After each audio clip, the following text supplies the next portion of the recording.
Hi, I'm the artist Deprise, and I am standing here with the Faces of Freedom. It is a giant mural and a jigsaw puzzle of the United States with the faces of the American people in bold, diverse colors, celebrating our diversity and our uniqueness. And it goes all the way back to the East Coast and the red, white, and blue, which are the original 13 colonies.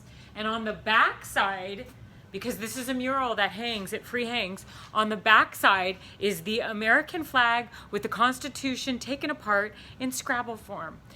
I know, it's kind of crazy, but I thought it was a great idea.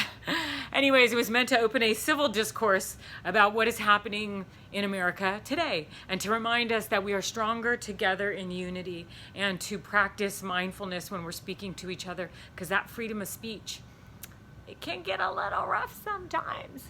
Anyways, come check it out for yourself. It's inside Studios on the Park in my gallery, which is space number 10.